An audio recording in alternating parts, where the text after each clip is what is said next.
बिस्मिल्लाहिर्रहमानिर्रहीम। आज हम मज़मून पढ़ेंगे अखबारात की अहमियत।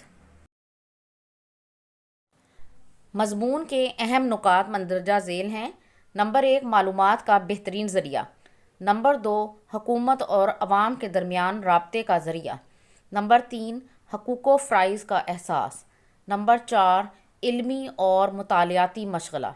नंबर 5, कारोबारी हज़रात के लिए मुफीद। नंबर 6, अखबार एक रहनुमा। अहद हाजिर में अखबार मालूमात के हसूल का बेहतरीन और आसान ज़रिया हैं। अखबार का बाकायदा मुताला करने वाला इंसान हुकूमत की पॉलिसियों, अवाम के रुझानात और बैनुल-अक़वामी हालात से बाखबर रहता है। अखबार चंद सफ़ों का मजमुआ ही नहीं होता, बल्कि इसे जामे जहानुमा कहा जाए तो गलत ना होगा। अखबार हुकूमत और अवाम के दरमियान राब्ते का ज़रिया भी है। हुकूमत जो पॉलिसियाँ तरतीब देती है अखबारात में शाया होती हैं, तो अवाम उसके ख़िलाफ़ या हक़ में अपने ख़यालात का इजहार करके हुकूमत की पॉलिसियों में इस्लाह का ज़रिया बनते हैं। अखबारात में मुख्तलिफ़ किस्म के इदारिये, मज़ामीन और इंटरव्यू शाया होते हैं, जिनसे अवाम की सियासी तरबियत होती है। अखबार बीनी से अवाम में अपने हकूक़ो फ़राइज़ का एहसास पैदा होता है। इससे अवाम की ज़हनी तरबियत भी होती है। अखबारात में अवाम अपने मरासलात के ज़रिए मुआशरे की मुख्तलिफ़ बुराइयों की निशानदही करते हैं।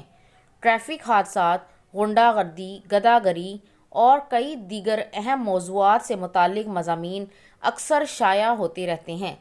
ऐसे में हुकूमत का फ़र्ज़ बन जाता है कि उनका कला कमा करे।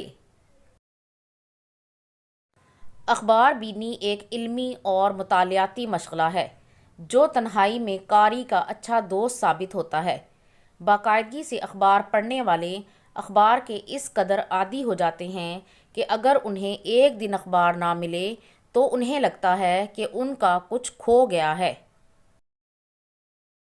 सनती और कारोबारी हज़रात के लिए अखबार उनसे मुतल्लिका मालूमात भी फ़राहम करता है।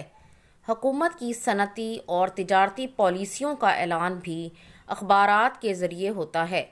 ताजिर अपनी मसनूआत को अखबार के ज़रिए अवाम में रोशनास करवाते हैं। मुख्तलिफ़ किस्म के ऐलानात, अदालतों और सरकारी इदारों के नोटिस भी अखबारात में शाया होते हैं। अखबार एक रहनुमा का काम भी करता है। इसमें इखलाकी, मजहबी और सियासी मज़ामीन छपते रहते हैं, जो एक अच्छे उस्ताद का काम देते हैं। गर्ज़े के अखबार मालूमात के हसूल का आसान ज़रिया है। ये इंसान का बेहतरीन दोस्त और अच्छा उस्ताद है। अगर आपको ये वीडियो पसंद आई है तो इसे लाइक ज़रूर कीजिएगा और मेरे चैनल को सब्सक्राइब ज़रूर करें। अल्लाह हाफिज़।